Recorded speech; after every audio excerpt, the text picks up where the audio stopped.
Alrighty. What's good, party people? This is Voodoo in the Woods, and we are super delighted to have not only former U of MMA champion Pius Eno Lobo, better known as Voodoo What's up? Maximus, but we have Combate America's veteran, pro fighter.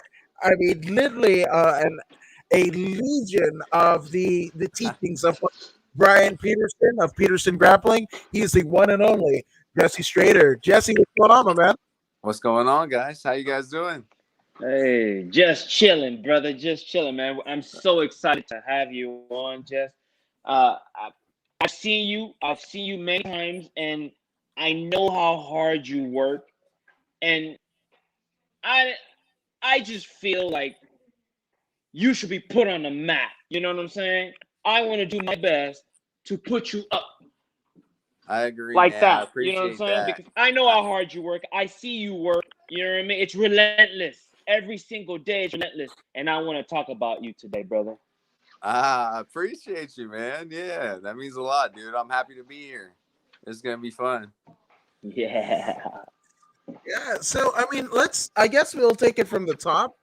Let's do For it. those who don't know, I mean, like, Jesse, how did you get into the wild world of combat sports? And this is like a fun question to ask because, like, how us and people are like, oh, I used to watch WEC or whatever. Then somebody else will be like, oh, I just got into fights in school. My dad put me into, you know, jujitsu and whatever. So, what is your origin story? To kind of use a phrase of the Marvel Cinematic Universe. What is your origin? Yeah, man. For me, it started out. I was just a fan of MMA. Like I was like I used to watch fights with my dad. When I was in middle school, I was in like 7th grade, and so that's when I first got into it. When it was like UFC, I think it was like Chuck and Tito was like the peak of their feud. So I was like really into it at that time, and then getting into it at that time, they would have all the shows from way back from the very beginning. And so like it was just a fan. I was like, you know what, man, this looks like fun right here. I want to do this. I want to do this. And then so when I finally got to high school, they had wrestling. They had so I was like, you know what, man, I can do that first. I was like, I gotta learn it all. And then at that time, at that specific time, like wrestlers were pretty dominant, you know.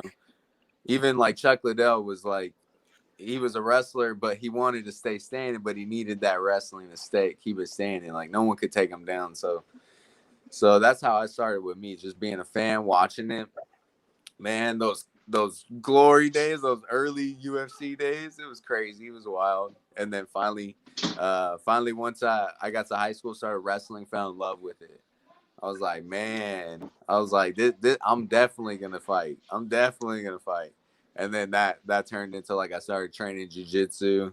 And then that was first. I started training jiu-jitsu first. And then after that, I started training boxing and kickboxing, some Muay Thai.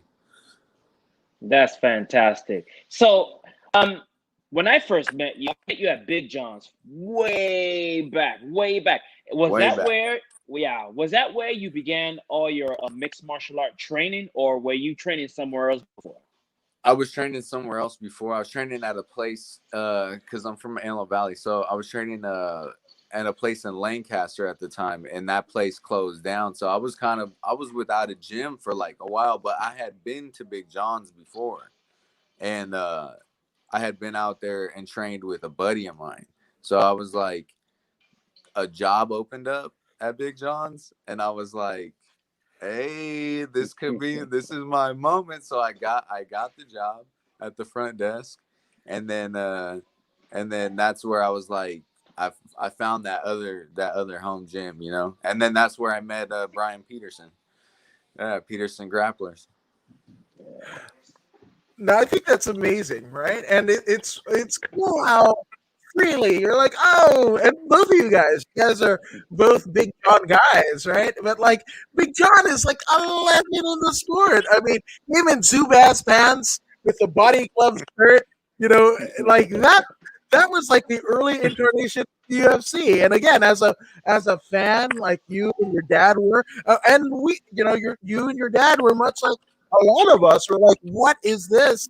And Big John, even before Chuck, even before Tito and Rampage, whatever, Big John was like the first star.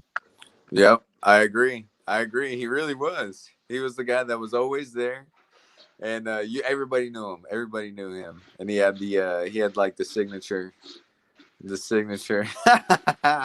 So man, no, it was a trip, dude. It was such a trip. Like I remember at the time that I started working there, is he was there too. Like he was there a lot, and so like at certain times I would get the chance to like pick his brain about stuff and ask him like stupid question like who's the best kicker in the UFC right now or whatever. And like, so like it was such a that was really crazy to me because I was growing up seventh grade. That was that you're right about that. That was the celebrity, man. Everyone knew Big John, and then like he's right in front of my face. I'm talking to him. I'm like still young, tripping. Like so, it's such a like.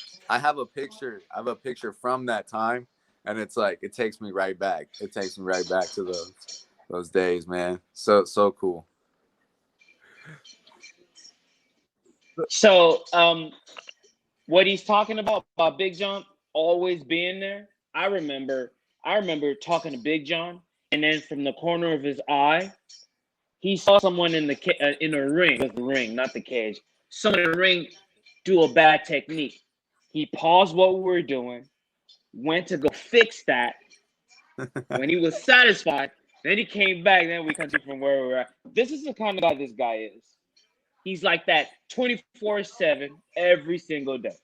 You know what I mean? He got me started with my amateur career. You know what I mean? He was that missing link. So shout out to Big John, man. Yeah, huge shout out. Yeah. Yeah, Now another thing. I'm sorry. According no, to go what. for it, go for it. So where was your first amateur fight, and what made you decide? Okay, I am ready. What did you see in yourself that told you, okay, I am ready to proceed to an amateur fight? Yeah. My first amateur fight was on it was on like an Indian reservation, and Yeah, that was yeah, my first fight. Yeah, it was fun, man. I That was the first one, and it was quick too. It was quick. That one was I won by rear naked choke in in like a minute, and I remember I felt ready like probably when just in the gym. Like it was almost like we were already fighting in the gym. Like we were having fights in the gym. So it was like, dude, it was like, dude, this a fight couldn't be any worse than this. Like it was gonna be good. It was gonna be all right. You know what I mean? So like yeah. it was like we're working so hard, we might as well get in there and fight. So that's kind of like I probably was training for a bit, and then I was like, yeah, dude, I'm ready. Like we're sparring, and it's feeling good. It's feeling right. I'm like getting better at a good rate. So it was like I just knew. I was like, let's do it, man. Let's do it. And yeah, it was on an Indian reservation. Yeah. Now, I mean, it's crazy to have you here because Don McGuire of the Fighter's Voice, and shout out to Don McGuire. He says, "Sup, people? Didn't Jesse just win in Combate? Yeah, he did. Like the last time we saw in La Jaula, right? Yeah. Now, yes, I mean that was a win. I mean that was back-to-back wins, and the card. And we were kind of talking off air in terms of like I was there at the card. I was there with the Gym Crashers at the Galen Center at UFC, USC, to see you take on a friend of the show, my friend, Michael Jackson, Michael Oh, Jackson. Yeah, I was okay. there. Yeah, Oh, okay, okay. Blackjack. Right on, man. Right on. Yeah. Hey, that dude is a super nice dude, man. Yeah, Such a yeah, nice guy. yeah. I competed against him as well in the amateurs. He's Yeah. super really. awesome. He's super awesome. Yeah. That dude's like such a nice guy. Like, you could kick it with that guy, man. That's Yeah, like most that's what's definitely. cool. That's what's But cool. hey, did you know he's like related to Jack Johnson, the famous boxer? Yes. Yeah. Really? Yeah. Oh, that's crazy. That's wild. That's cool, Yeah. man. That's real cool. Yeah, I know it's. I mean, and it's not like second or third cousin, twice removed or whatever. Like, I think he's a great grandson of Jack Johnson. Oh wow. Yeah, Jeez. That's close. yeah, Wow, that's insane, man. That's insane. I can't Right. believe that. yeah. So, I mean, and it's cool, right? I mean, I probably have never wanted to resume my jiu-jitsu career after this because, like, I trained at Fight Academy with like Herb Dean. Literally, the first time that I rolled with Herb Dean was literally him coming back from Australia after, the Holly Holm Ronda fight, right? Oh yeah, Yeah, yeah. and like we just saw him on TV. We kind of watched him like ready to roll, and I'd known I wasn't with Fight Academy at like a whole lot, right, in Pasadena. But like I was just like I kind of heard rumblings that he didn't come to him, and already like the afternoon like nogi jiu-jitsu coach was none other than the jiu-jitsu master Yves Edwards, right? But Herb comes in and he's like, hey, like ready to roll, right? And I can kind of hang my hat because he calls me over to roll. I damn near piss my pants. A crap white belt or whatever. And Yeah. he's just a monster of a man, much like Big John, right? Yeah. And he goes, let's roll. So we roll, whatever. And I'm just like, again, putty in the hands of Michelangelo. He's just, like, I might as well have been like a pretzel dough in a, like a Jewish, pretzel parlor or what have you, right? It's in the hands of a master, right? Bell sounds, and I'm like, my tongue is sticking out like a long red necktie. And then he looks over at me and is like, you've rolled before, haven't you? And again, the world, heaven and earth kind of united. And I was just like, yo, Herb Dean said, I've rolled before. Like, he acknowledged real, recognized real. And I was like, I'm done. I'm good. Never again. Boom. There it is. So did you have any kind of interactions with Big John, or was he kind of away from the competition side of it and more kind of like the master splinter, if to coin a term? Oh man, yeah. For me, he was like around. Honestly, he was around while I was working. But like I don't know. I don't remember. I don't think I was. I think at the time I started competing, I don't think I was at Big John's. I think that was or I don't. I honestly don't remember. It was a while ago. It was like Yeah, it was a while I ago, don't I right? don't even know. Like we're coming up close to like a decade now. Wow. Yeah. That's for real too. That's Yeah. for real. That's real talk right there. Man, that's true. Yep. That's true. Crazy. It's good times though, Whew. man. Great times. Yeah. Yeah, indeed. Indeed. So, I got another one for you. So, what's your diet like? I notice you are always within 1% to 2% body fat every single damn day. What is your secret, man? And are you like a vegetarian or something? Like, how do you No. stay so lean and shredded 24/7, 365 days a year? Shredded, ready to go. You can call this dude for a fight tomorrow and he'll make weight. That's how shredded this dude is every single day. How do you do it? Man, it's it's balance, balance, balance. I'm telling you. No, if I had to tell you what I really do I do a lot of fasting. That's what I do. I do a Intermittent. lot of fasting, intermittent fasting. And so and honestly, I found like a time frame that works really good for me. Like I feel really good. I'm not hungry at all.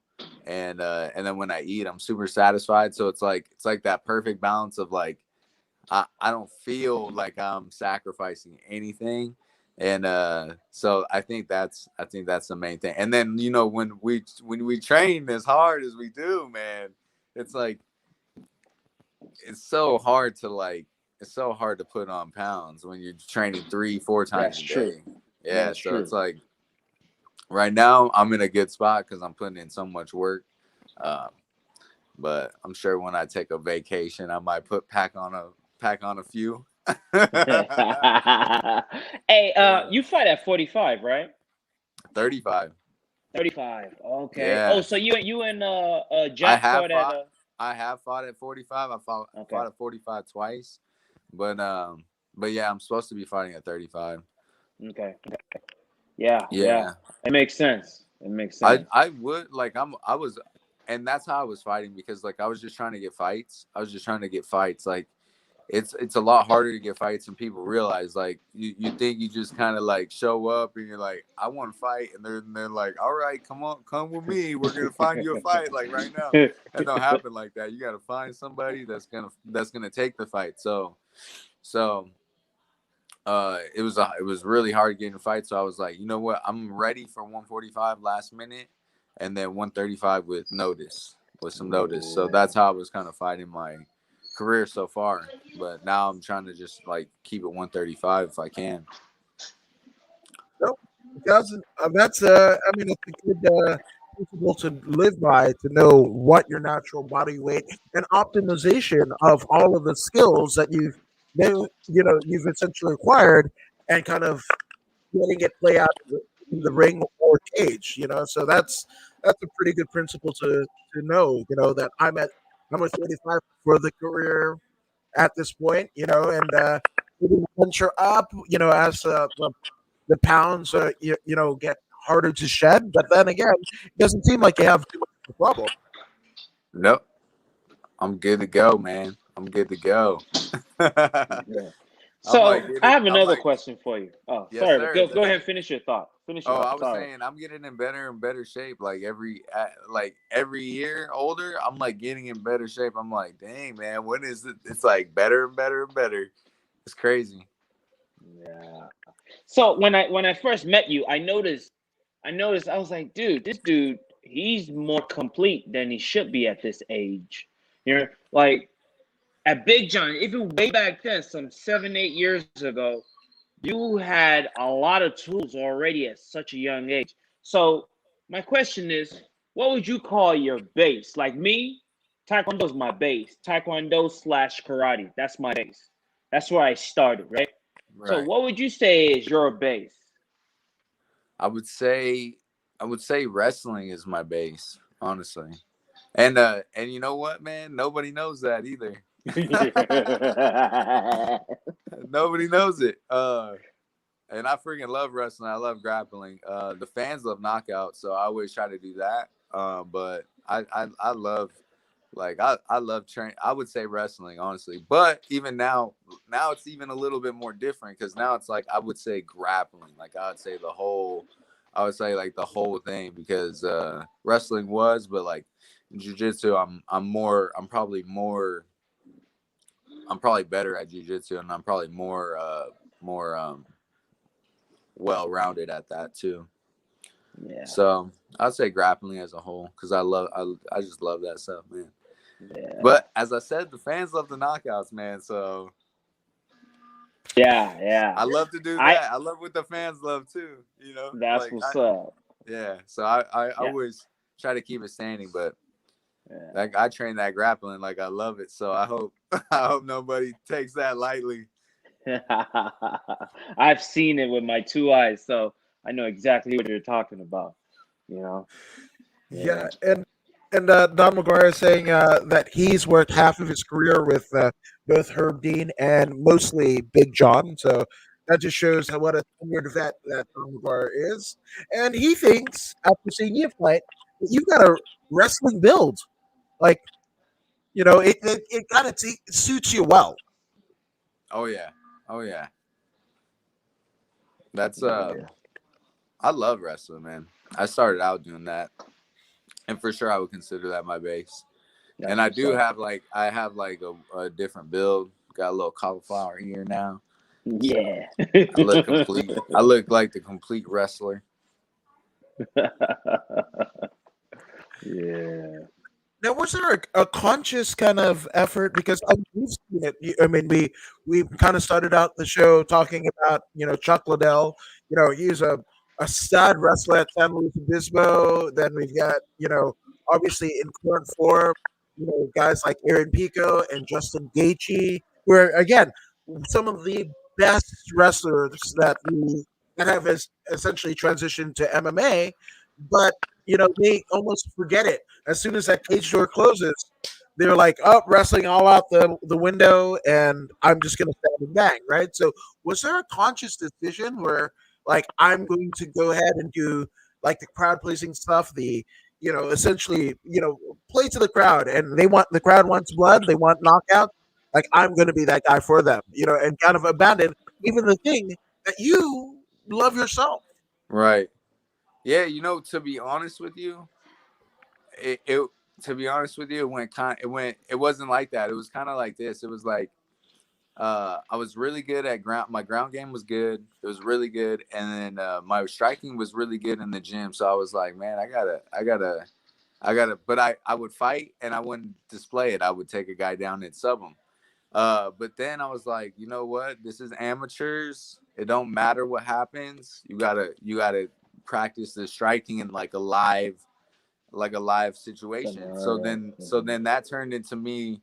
I was like forcing myself to strike for myself to get better, for my skills to get sharper in these live scenarios. And then that turned into me like scoring knockouts, and I was like, "Yo, this is nice. Like, this is really cool. Like, I really feel like, man, I'm getting good. Like, I practice something in the gym, it comes right out. I score a knockout, and it's like that feeling of actually scoring that knockout, and then that led into like, dude, now it's just like the fight starts standing. If we go to the ground, we'll go to the ground, but like if Yeah. I'm gonna try to knock you out first. So that's what it kind of turned into now. So Nice. knockout artist is what I'm trying to be now. That's what's up. That's what's up. I mean, the great part about it is you're ready to do this dance anywhere it wants to go. That's the best part.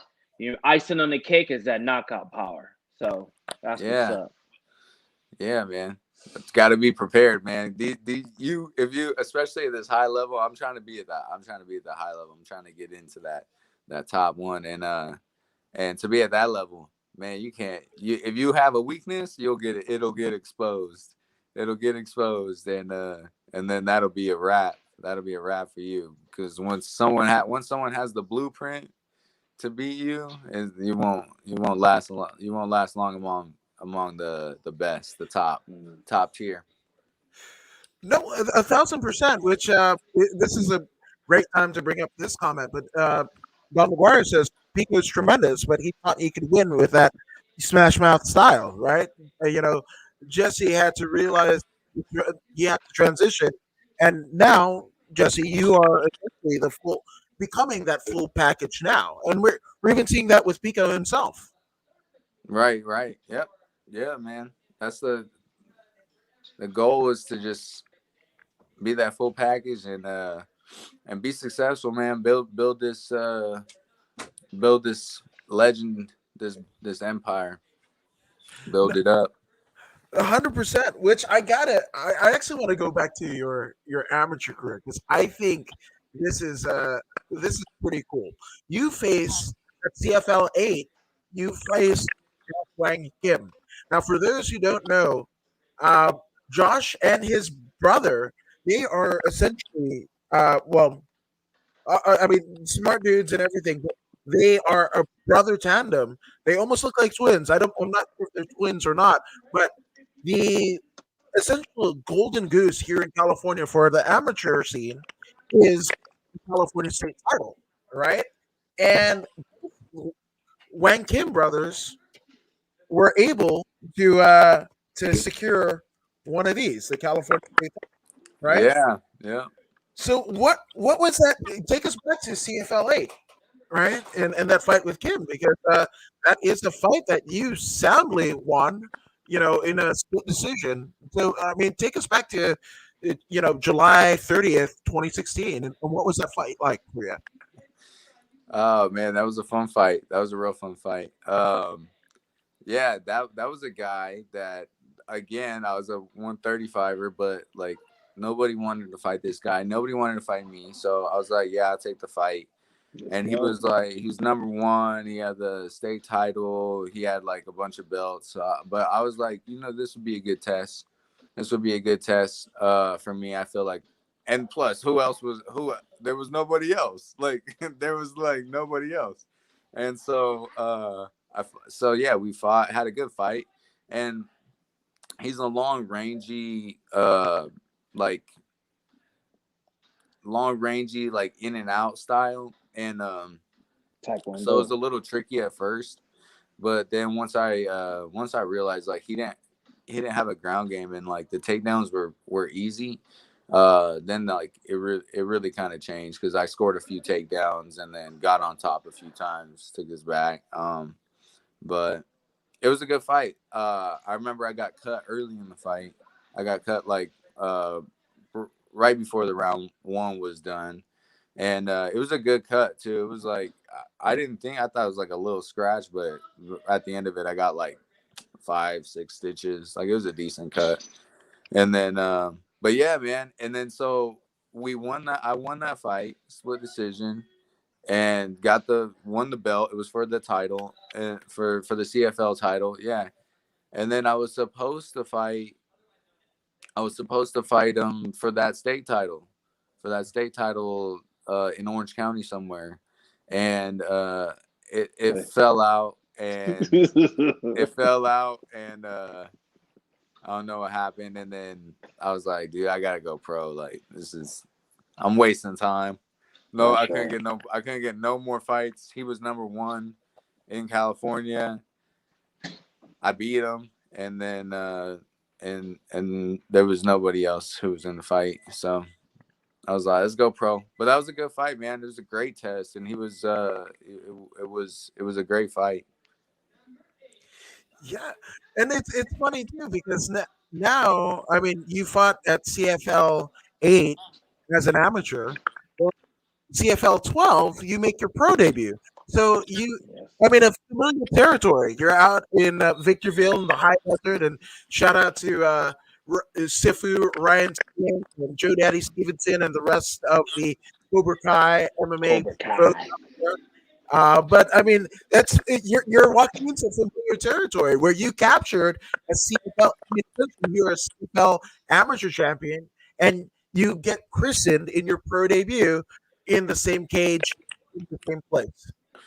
Yeah, yeah. It was actually the venue was we did fight in Palm Springs for the pro debut, but Okay. you're right about it. Like, it was like, it felt kind of like, I'm familiar with this. I'm familiar with this because I think I fought another amateur on at CFL too. So I had already fought for them a couple times, so it was comfortable. And they said, we're gonna do a pro show, and so I was like, oh yeah, for sure, that'd be great.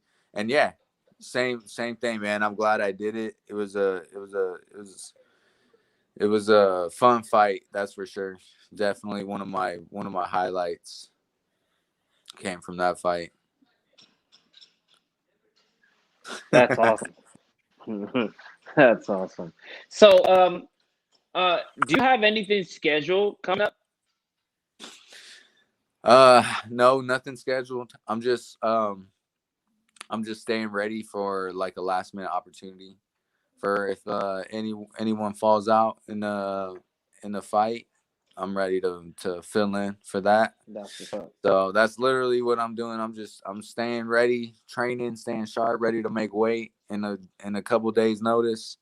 So that's it, man. That's it. I have a feeling something will happen though this year. So stay Hmm. tuned for that. Yeah. Yeah.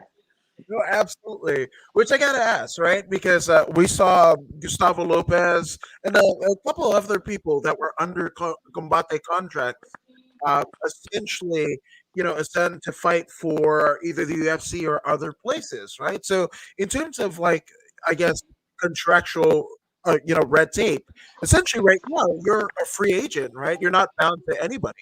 Yeah, I'm free agent right now. Not under any contract. So I'm ready. I'm ready, Yeah. baby. Hell yeah. Now, Don McGuire wants to know. He's joking, but I'm taking this absolutely serious. So here's the go. What is Jesse's favorite boy band? He says he's joking. I'm gonna.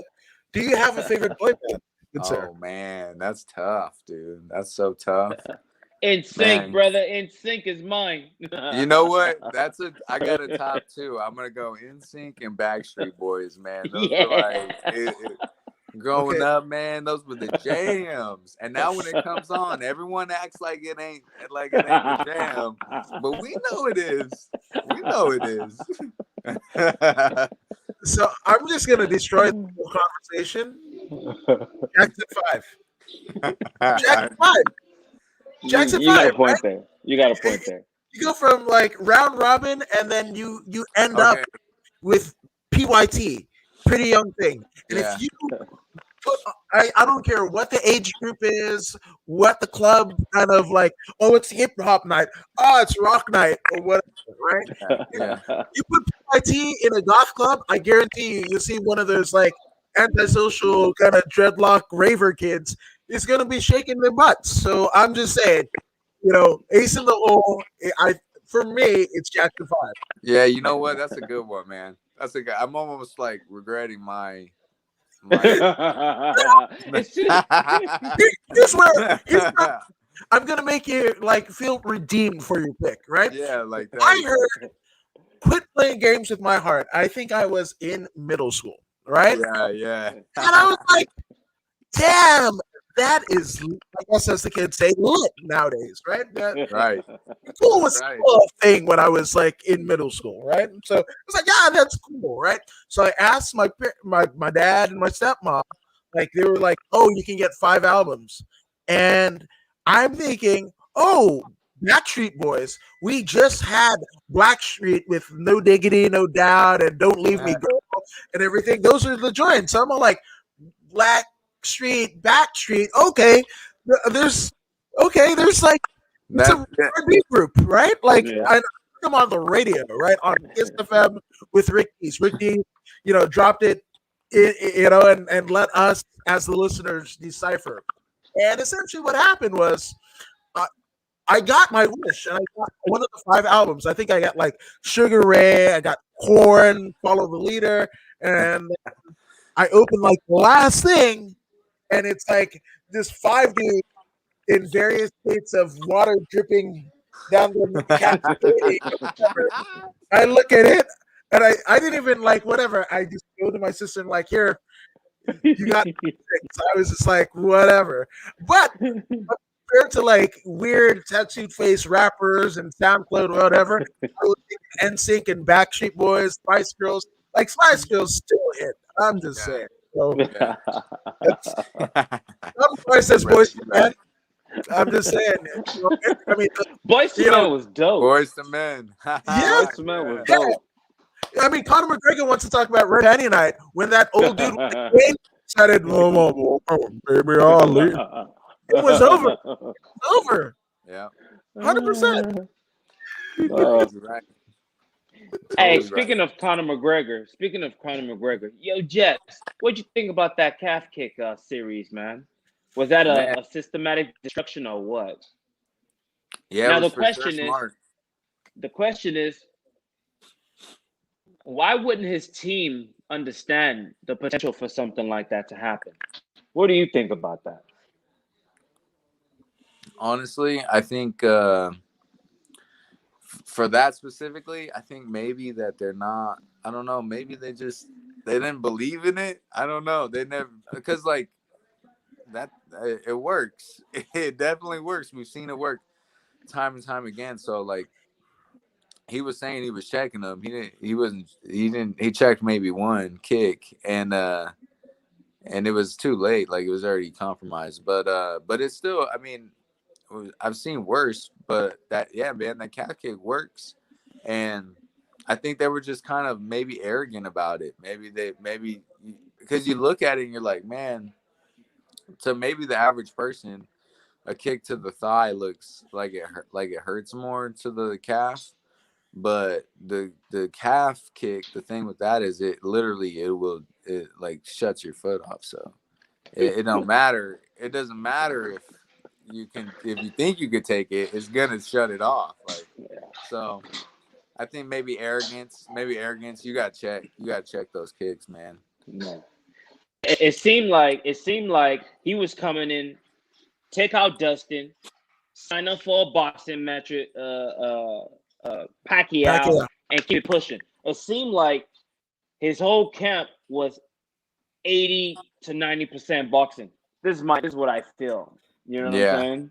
yeah, I could see that. I could see that, and I could see them getting away from like the other stuff because they haven't reached like a spot where they needed it. But yeah, I could definitely see that, and I heard that before. I heard that that they were saying that he was focused like way too much on just boxing, whereas like man, those kicks, dude, you can only take so many.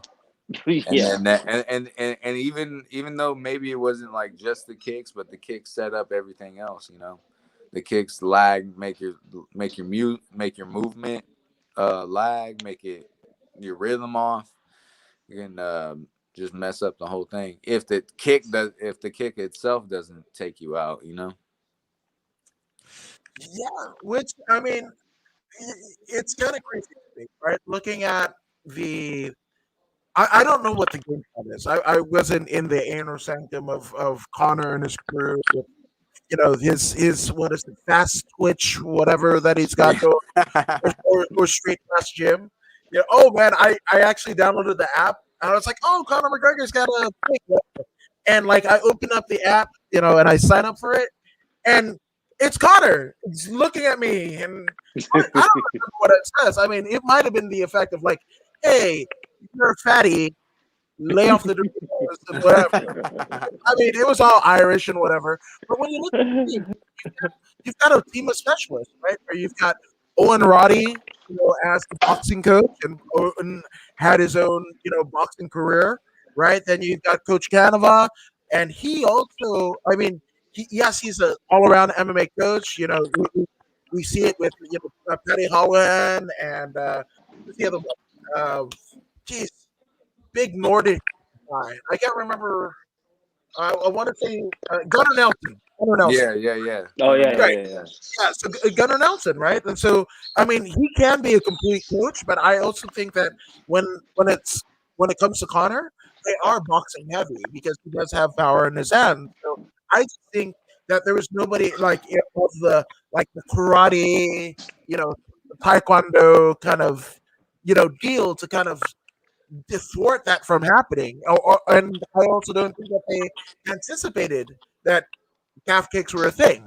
Because again, Connor, you know, if you've watched any of the, whether it be the Fight Island or any of the fights that happened in 2020 in the UFC and even in the LFA, essentially what would happen is calf kicks. That was like the new Puerto Rican slap box after combat jiu-jitsu. Remember, after the first combat jiu-jitsu, every jiu-jitsu gym this side of anybody's mother was it Puerto Rican slap boxing. That's what was going on, right? So calf kicks, for anybody that can train during COVID, that became a thing. But Connor, I think, is so far out of the MMA loop, as is his team, that I don't think they factor that into their game plan. If that makes any sense. I agree. I don't think that they like I don't know how you couldn't be aware of it, honestly, but I could definitely see like that's what happened. They were like, nah, we got what works. We don't need to worry about anything else. But it's been like the calf kicks are like in every fight now. So like Yep. every fight or every card now, not every fight. And most fights though, most fights they're kicking that calf. Yeah, which I gotta. So Don McGuire wants to know, and I want to know this too. And this one, I was asking.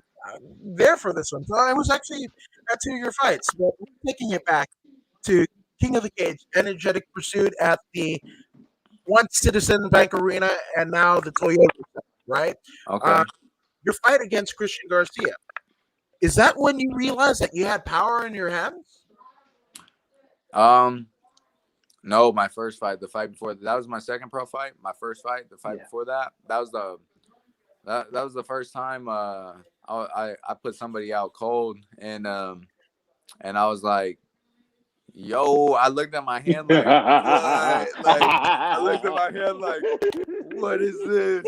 I was like, I was like, man, I got it. I got it. And then yeah, dude, and then so like that's how I won. First round knockout, boom, like 4 minutes in. And then Yeah. that second fight, the Christian Garcia fight, I realized I had power in both hands. That's when that's when I realized I had power in both hands. Because then I was putting them down with both hands. I was putting them down, and then I eventually finished them. But yeah, that's probably one of my favorite fights. That was my second pro fight, but I felt so good, dude. I felt like I was like I was in that like flow state, man. I was like Yeah. I was just in the zone, dude. Yeah. Like nobody could have beat me that night. You know what I mean? Like it was one of those nights, and yeah, I put him down with both hands. So it was like I got the power, baby. Like it's crazy. The glow. Yeah. Which Oh I mean, man. so King of the Cage, right? They have. I mean, we were kind of talking about earlier about music and boy bands and such, right? But King of the Cage, they have odd choices of walkout, right? I mean, to kind of take an excerpt of a song from King of the Cage, I'm gonna go. That's literally like I mean that's kind of it, right? So with that all being said, right? Do you have a favorite? That one not. I'm sure that's probably one of your favorites, but that one notwithstanding, do you have a favorite walkout song? So let's see a favorite walkout song. Do you have a favorite like mode? Like when you talk about flow state, and I know that Voodoo loves that answer because he preaches about it at night. Voodoo in Yeah, the dude, it's crazy, man. It's real. yeah. So It, I mean, it, what gets you there? Like is it a fight like a song that you have in mind that you're walking out to? Do you have something when you're like a jujitsu kind of playlist? And what does that look like? what gets me in that flow state, Yeah. man? Um, dude, just like being really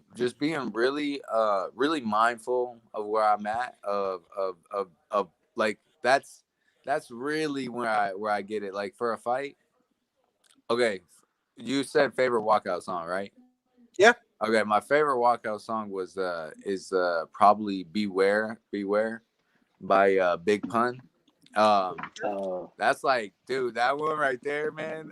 You put that song on, I'm like, ooh, let's go. But so to answer your question about the flow state, so I'm walking out to Big Pun, man. Beware. And just like being like noticing everything, focusing, like putting myself where I gotta be. I'm all the fans in the stands, everyone, my opponent. I'm looking at everything. I'm soaking it in. I'm like, this is exactly what I wanted, man. I'm here. Like, enjoy this. Like, and that's what like gets me in that flow state. Like, and then it's just like I'm in the zone. Like I'm having fun. I'm there's nothing like I'm fully focused where I am and what I'm doing. It's just boom, easy. No. That's right.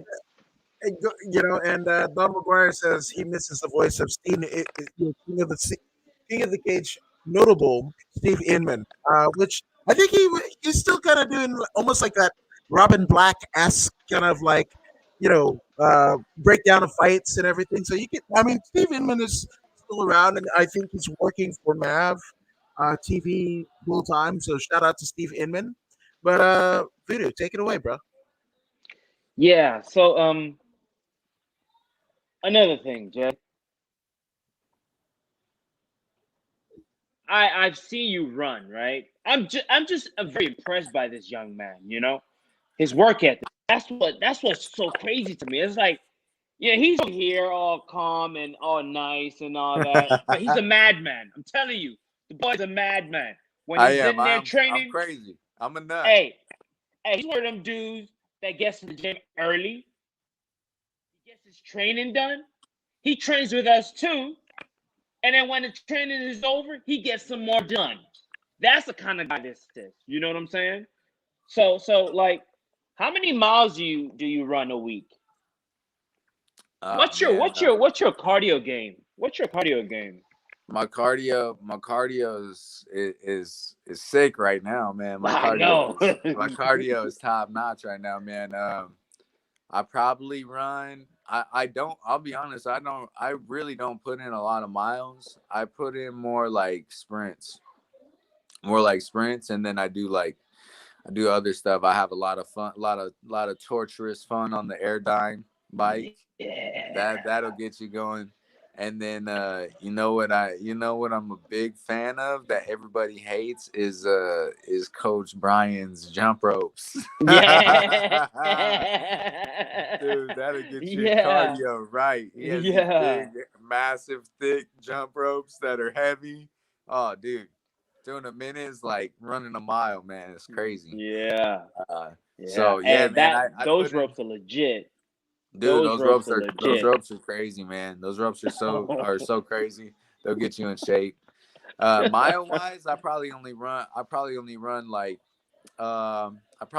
like maybe 6 to 12 miles a week. Mm, No more than that yeah. though, ever. Mm. But from what I'm hearing, the sprints on the Aerodyne is the secret ingredient. The Yeah, running yeah. is fun to burn the fat and all, but the true value of your cardio, the meaningful part of it is on that sprint, Aerodyne sprint. Those things are no joke. Oh yeah. No Dude, joke. it gets your I whole body. You're just blasting your whole body, just like completely taxed, Yeah. everything. Yeah, that's the difference. That's the difference. Like the running is great, man. Running is great. Running sprints is great.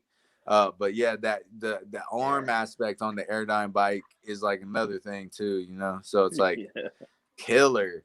But I love it, Yeah. man. I love it. I love it. If I'm dying a little bit, I'm like I'm getting that work, so I'm happy. Yeah. That's what's up. That's what's Yeah, up. man. That's what's up. Hey, another thing, man. This dude drives miles, miles. How many miles do you get through a year due to training? Ah man, like driving to the gym, Yeah, yeah, man. a I don't know. year. How many I miles? drive a man. I don't know. I can't tell you miles, but I probably drive. I drive like one, two. I probably drive like man. I don't even know, like 15, Yeah, 20 you don't think hours a about that. week. Yeah, I didn't even think. Yeah, I didn't think about this. I probably that's drive a like lot. yeah, at least 15, 20 hours a week just to and from the gym. I spend driving. Yeah, That's a lot, bro. yeah. I'm You made telling me you, think man. about it. Now You I'm like, she. whoa, that's a lot. Yeah, I Yeah, drive a lot because I got my gym out here in Palmdale, SoCal Fat Factory. That's another one of my home gyms, and then Peterson Grapplers, man. So like it's worth going, and neither gym is really that close. Like Palmdale's closer, but it's still a little bit of a drive, and then Valencia is like 40 to 50 minutes to an hour, and but it's worth it, man. It's like when you find like the coaches that you work best with, it's like it's worth it. It's not too bad. You hey, know, man. actually, Yeah, those drives are super helpful. Like they're really like I know for this won't work for everybody because like driving a long distance to the gym, you could be halfway, you be like, I don't gotta go today. You be like, I don't, I could go tomorrow. Like there's so many opportunities to just turn around. Like the longer drives are for average people, they'd be like, I'm going home. I'm going back home. But for me, it's like time to prep. It's time to like think about Yeah. training, and then when I'm leaving, I'm like I can run through all my combos. I can run through all the drills, all the moves we were doing in jiu-jitsu. So it's like a little it's like time to reflect on that stuff. And I take the canyon too, so it's like it's a nice, cool, relaxing drive, man. I love it. That's what's That, up. yeah, I mean, it can put everything into perspective, right? Or everything that you're doing, everything that you're working for, and it's again, that drive, actually the intensity and the static of actually training, right? And then just to have some serene time, to kind of focus on, what you learned, what it's in for you. And again, like we were saying, if it is close, I don't think you appreciate it as much. It's like you got to, like, water tastes awesome if you've been stranded in the desert, right? Right, You know, right. so A the, 100%, man. 100%. That's the thing. That's the thing. And it's like if the drive wasn't worth it, I wouldn't do it. You know. So it's like, but yeah, it's worth it, man. Yeah, I can testify to that, man, because uh, I know many wrestling folks out there, and they're good. They're good, but there's something about Brian Peterson that's different for me. You know, I understand him like a glove. You know what I mean? When he explains a technique, he's so passionate about it in such a way that I just understand. You know, he speaks and he auditory and kinesthetic at the same time. The combination helps me understand without any waiver or whatsoever. It's just 100% understanding, and I can immediately apply what I have learned from him right there on the mat, exactly how he wants it. Most of the time, I mean, I'm not perfect, but Yeah. my understand, I might not be doing it perfectly, perfectly executing it, but my understanding of it is so concrete. You know what I mean? And from what I hear from him, I'm able to teach others. So he's such a solid individual, man. I enjoy my time here, and I refuse to train with any other wrestling person. I mean, I would Yeah. train with you, but I'm not training at your gym or anything like that to learn wrestling. I'll come do Right. jujitsu.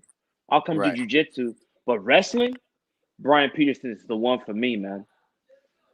Oh yeah, definitely agree. Definitely agree. He's the magician, man. He's a magic man. He's got some cool stuff, man. He's got a cool way of breaking stuff down. He's like great coach for me, man. Really good at coaching me. He knows exactly how to coach me. So I agree with you. Yeah. so Don McGuire is actually, this is some pretty cool stuff, and he says, "Much love, fam. Jesse, keep up the dream. You have tremendous potential. Thank That's you very much. tremendous." And he said that he can actually get Big Pun's son, Chris Rivers, to do a walkout song for you. So I'd hit Don McGuire's DMs, is what I'm saying. So shout Yeah, out definitely. to McGuire. He's connected. Definitely. He's connected. For sure, I will. I'll hit him up for sure. Definitely. That's dope. That's so sick, man. Are you kidding me? Dude, Yeah. Big Pun is like, I don't know, man. I love like Big Pun is like one of my favorites, man. Even to this day, I still bump him Yeah. like daily. Yeah. Yeah, and it's funny, 'cause, obviously, Biggie being the king of New York and regarded as such, and West Coast we had Tupac and what have you. But like how good was Big Pun? How good was like Lord Tariq and Peter Guns, man? Like that Brooklyn. Dude, Yeah, I mean Shakira like sampled that dang song and made it a hit. Like it was just so I don't know. It was cool. It was dude, cool. yeah, man. Big Pun is dope. Big Pun is dope. Biggie's dope too, but man, yeah, like Biggie's super dope. But for sure, Big Pun, like I just like takes me back to the days, man. I used to bump him like on my long runs. I used to run long. I used to put in a lot of miles in, yeah, just putting on Big Pun Radio and letting it play, dude. I loved it. Loved it. So Who do you got? you're telling us that music is a big part of your martial art experience. Music is a Oh huge yeah, component. man. Yeah, I love, dude. I like put like that's my whole therapy. Put on some hip hop, put on some hip hop, and let me train. That's the best right there, man. Because it's like the music, even when I'm like shadow boxing or whatever, it's like there's a rhythm. You can get in that rhythm, man, and it's like it's getting in that flow state, Yeah, man. Yeah, yeah, dude. yeah. So So music. I've also been telling Adam here about most athletes can enter a flow state, right?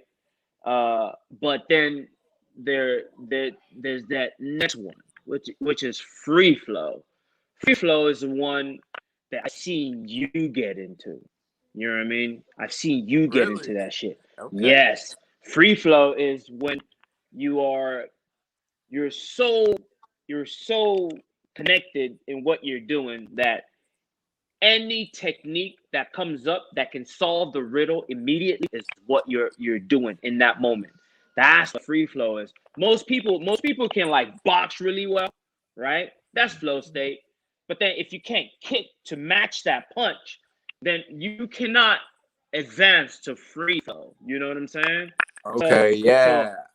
you know what I'm Yeah. That saying? makes sense. That makes sense. Yeah. Mm, And that's exactly what I do feel. I feel like, dude, that stuff just comes out, and I'm like, that was perfect. Like it was crazy. Like the my last knockout, dude. It came out exactly how we trained it. Like it was. mhm. It don't get you like you can't do it any more perfect than that. Like that's like one of the moments where I'm like, dude, that everything went right. You know. Yeah, And that's yeah, why like you're explaining it to me, I'm like that's how I felt. Like he threw something, boom, countered. yep, And yep, so man, free flow state. Yeah. yep, yep, yep. Free flow, man. You're the flow man. You know all the details on it. Oh yeah, man. You better believe it. You better. I mean, mixed martial art is the only art that brings the world together in such a way. You know what I mean? And not a lot of people are able to acquire all that tool. It's a lot Mhm. of tool. It's a lot of tool.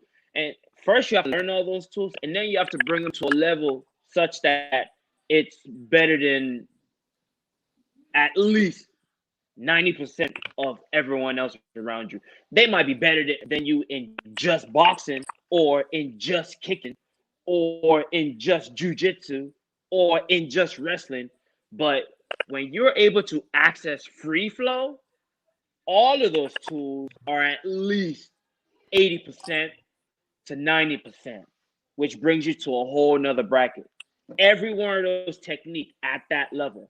You know what I'm saying? And this young man right here is already at that level, man. He's just waiting for his opportunity on the big stage to show the people really what Jesse Strader is all about. And you wait and see. His time is coming.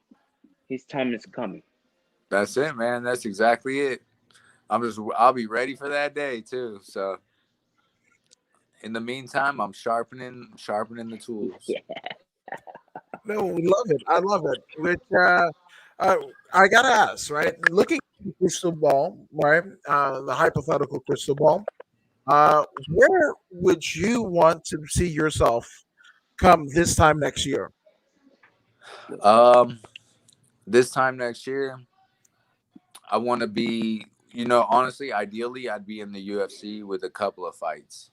Yeah, I would, and I believe that that'll happen. I believe that that'll happen. The opportunity will present itself, and I just need to get my foot in the door, man. I'll do the rest.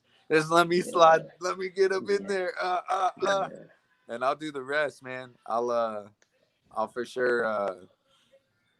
There's like no way I can't, like, there's no other way I can fight. Like, I literally I can't fight any way but like guns blazing. Like Like it's gonna be a fight, and I'm not like a pushover either. So no, ain't nobody gonna just get me out of there either. So it's like, Yeah. and like nobody's that tough. Nobody in the world is that tough. It don't matter who you are, you ain't getting me out of there.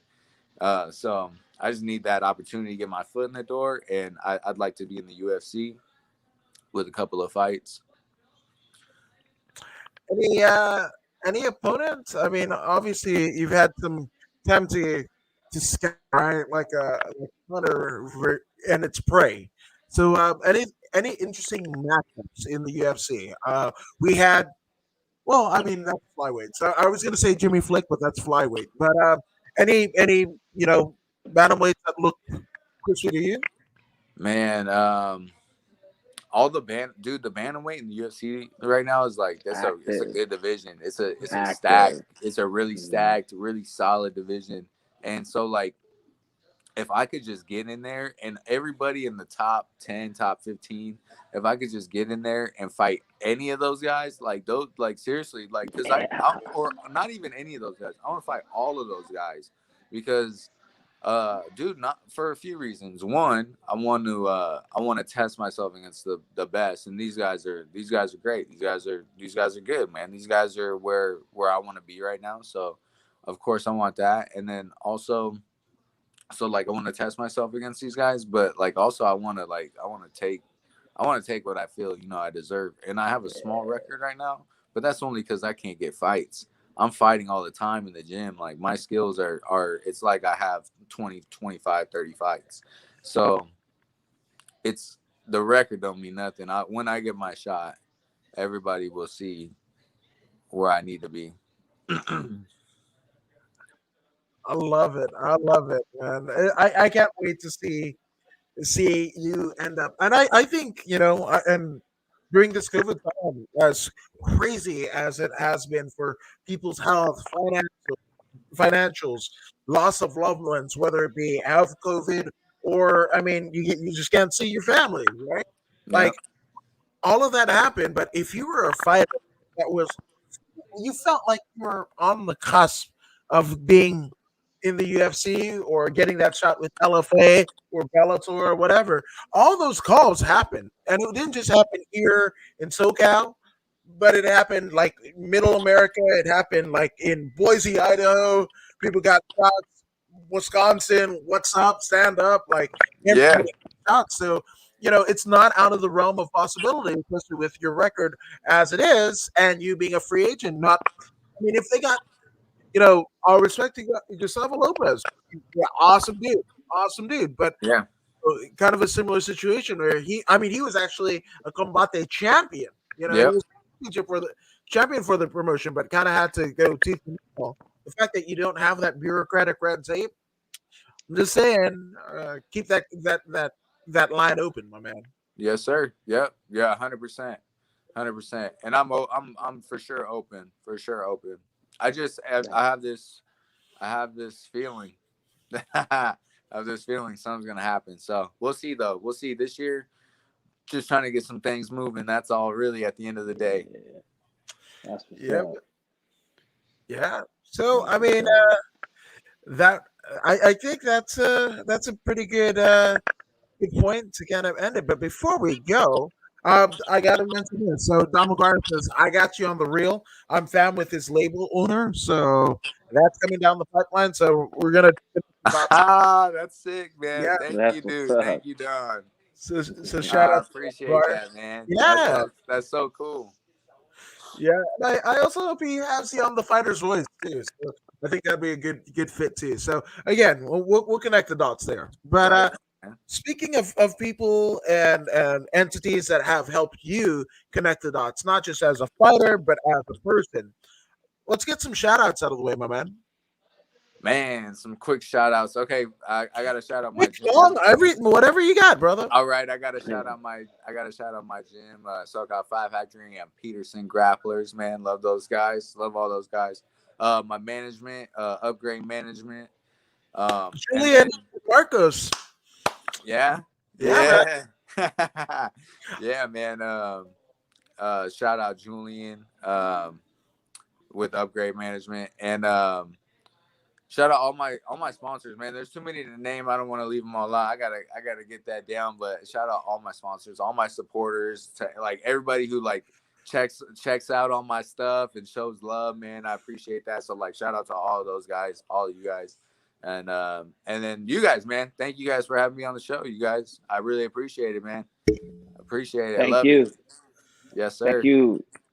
Thank you for gracing us with your presence, my man. You know what I'm saying? Nah. Straight up.